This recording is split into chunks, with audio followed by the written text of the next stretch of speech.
About a mile outside on the northern side of Carrickfergus, I've come down a wee side road here and there's an American flag flying, and I'm at a very, very interesting spot because this building here houses the exhibition detailing the life and parents of Andrew Jackson. Andrew Jackson, the 7th President of the United States, and probably one of their most important and revered presidents ever. And this is an Ulster Scots cottage. And this is not the actual cottage in which Andrew Jackson's parents were born. Unfortunately, it was demolished hundreds of years ago whenever the railway, and the railway is just behind that fence, was put in. This is the actual site just beside the railway here of, or the reputed site of, the ancestral home of Andrew Jackson, President of the United States of America, 1829 to 1837. And this is Boneybefore Road. And I'm just going to tootle up to the Andrew Jackson cottage and and have a wee dander round.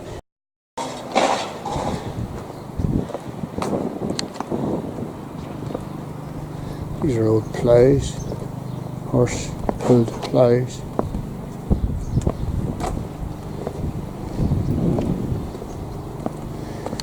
From whitewashed cottage to white house. Isn't that good? And you can read the information down below for yourself. And this is what I like to say. Admission free. Now you need to watch the admission of this place. You need to watch this or you'll arrive down here and it'll be shut. It's only open Wednesday through to Sunday, and that's 11 AM to 3 PM. Tours available outside normal. And there's the phone numbers if you want to contact and be absolutely 100% sure. We're inside the cottage. So what have we got? It's Ulster Scots farmhouse, built in the 1750s in southeast Antrim.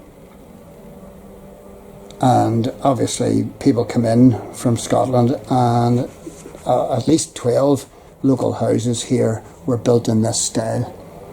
And this is an exact replica of what the cottage would have been like. Well, this cottage here actually was lived in up until 1979 by the Donaldson family, and excuse me, it's virtually intact from what it was. And this is your dresser,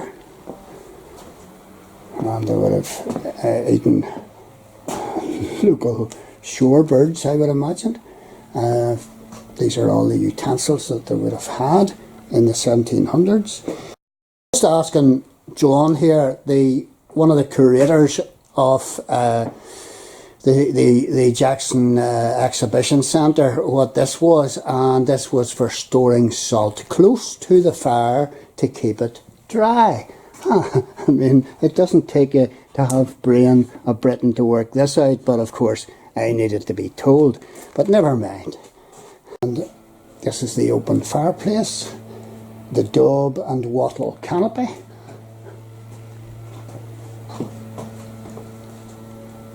I'm just iron up there. And the hanging crane, now there should be a hanging crane. Ah, there's it there. Stupid me. And that's what you did your cooking on. And this was a good cottage. Low head height, mind you. It's pretty Spartan, I have to say.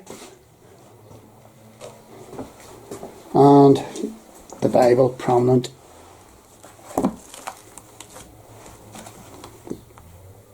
Well, a Christian type book, very prominent.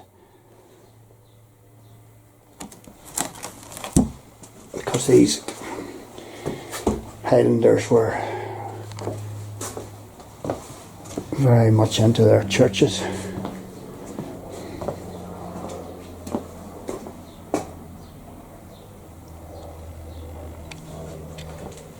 Let's see where this goes.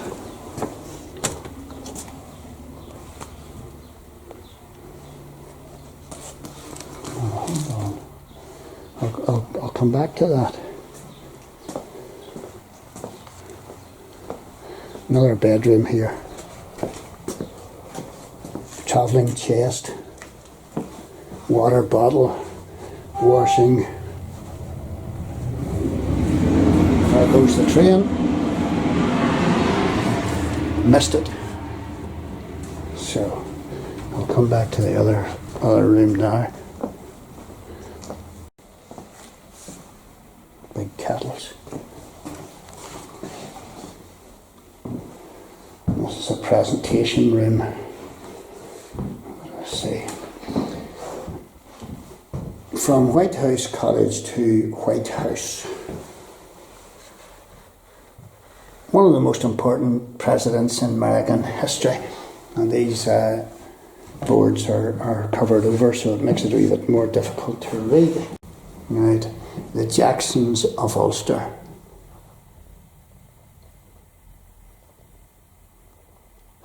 Andrew Jackson had the strongest Ulster Scots family connections of all the many US presidents claiming Scots-Irish ancestry.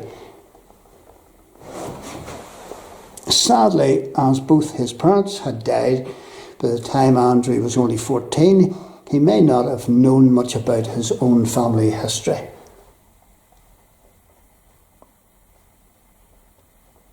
They'd come over from the Solway Firth. They were humble folk.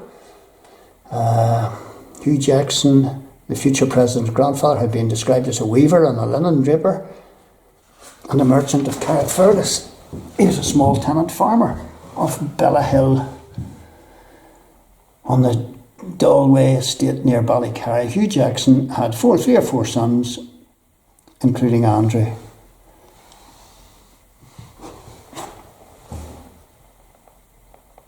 Jackson Sr., the future president's father.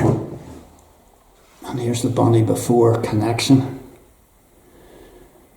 I'm not going to read this too much there. And there's a board about immigrants and immigration. What's this here? Jackson Family Bible. Donated by Eileen M. McAllister, formerly of Clocklands, Eden, who became vice principal of Victoria College, Belfast. My goodness. Not too sure what that coin is. And there's an American $20 bill with Jackson's picture on it. First day issue stamps.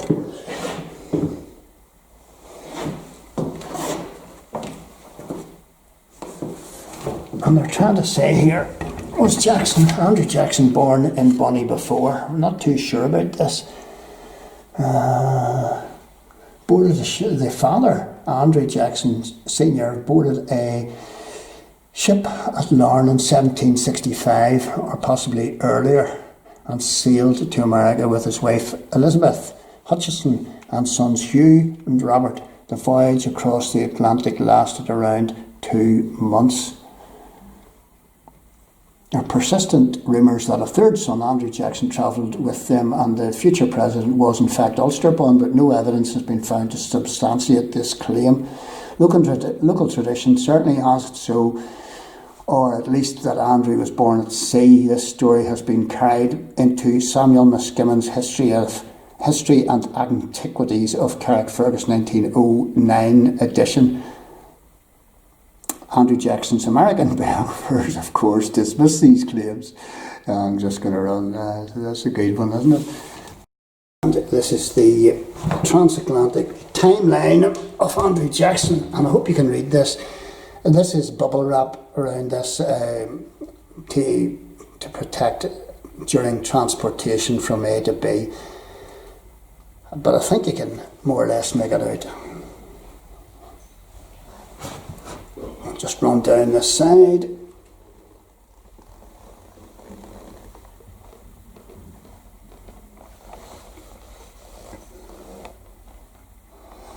And we're down at the Great Famine there, down at the bottom.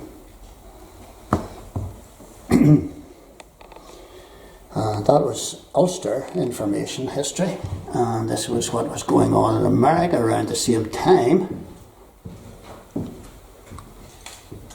And there we go. And then we have got what Andrew Jackson was doing during these dates. So it's a good timeline. Sean was just telling me an interesting story there.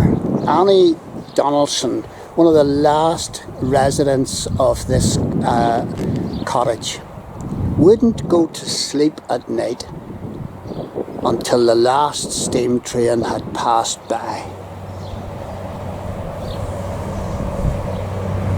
And you're saying to yourself, why was that?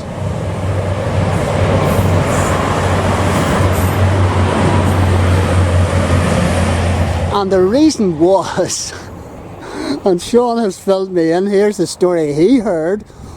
The reason was Annie Donaldson was afraid to go to sleep at night before the last steam train has passed by because of fear of sparks coming, flying through the wind, which sparks do, and alighting on top of the thatch roof and setting the whole thing ablaze.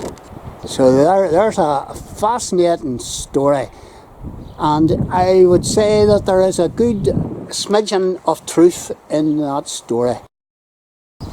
And I have had a fabulous time visiting the Andrew Jackson exhibition, Cottage, and the US Rangers birthplace. If you're wondering why the American flag is flying here, it's in commemoration of the 4th of July, and I never twigged